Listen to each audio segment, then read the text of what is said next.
So the other day, I shot a quinceañera. Now I've done plenty of weddings and other events, but this was the first quinceañera I'd ever done, and pretty much everything went wrong. These are the three main cameras I own. The Canon 100D, which was my first camera that I rarely use anymore.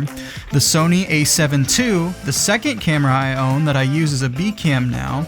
And the Sony a7S III, my current workhorse camera I use for all my videos. For the quinceañera, I was flying the S3 on a gimbal with the other two cameras set up as wider angle shots for me to intercut with during the video. And here's where things get fun.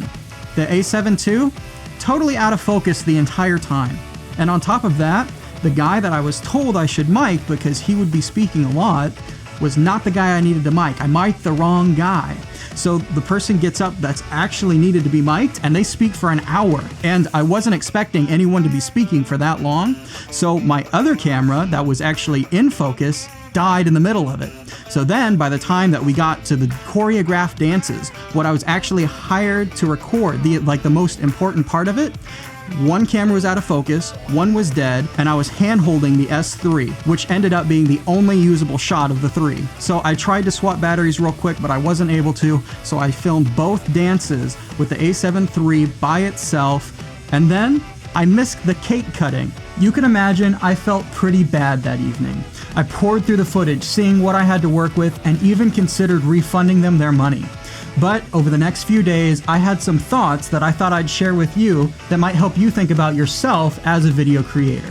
I just finished recording an interview with the mayor of a couple towns over, and I'm heading back to my house now to import and start working on the footage. And I've done work with all kinds of clients, ranging from the local Chamber of Commerce to multi-million-dollar corporations to all kinds of small local businesses. But I'd like to raise the question, am I a professional because I've worked with all of these clients and I've done all of these jobs? Or did I book all of these jobs and all of these clients because I was already a professional before I got the job? So what is it really that makes me a professional? Over the years, I've amassed quite a bit of equipment. But is that what makes me a professional? When a client hires me, are they hiring me because of my equipment or because of something else? I try to take time regularly to pray and meditate, and while doing so, I had some thoughts about that quinceañera. Being a professional isn't about the clients you're booking or the equipment you're using. Being a professional means that even when everything goes wrong, you're able to step up, rise above the obstacles, and overcome anything keeping you from success. Being able to leverage all of your resources to move the audience, evoke emotion, and deliver the product.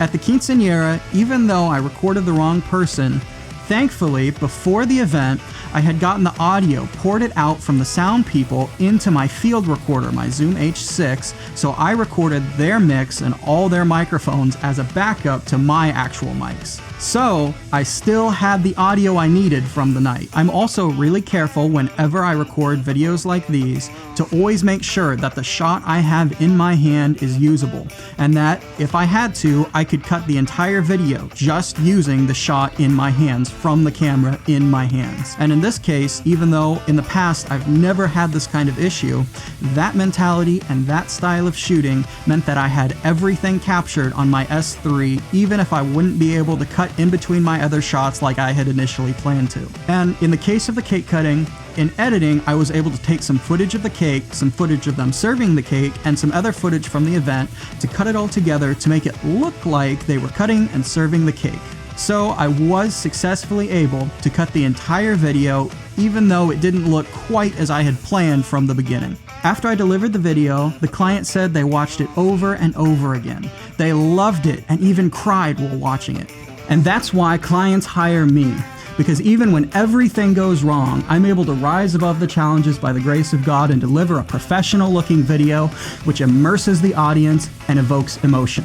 And I've got to add, because it's my experience as a video professional and my whole drive here on this channel is to release the vision inside of you and give you the skills, knowledge, and expertise to be a professional. And that little bit of knowledge that I've got to share with you today is that if you'll let Him, Jesus will equip you and bless the work of your hands so that even when everything's going wrong, that you'll be able to rise above the obstacles and become even more prosperous than you were before. He turns water into wine. Your excellence access into your blessing, even in the middle of trouble and lack.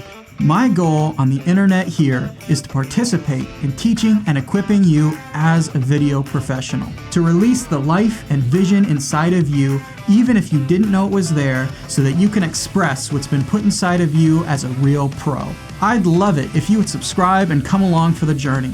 And until the next video, I continue to pray that God would bless the work of your hands and prosper you in bringing your vision to life, even when everything is going wrong.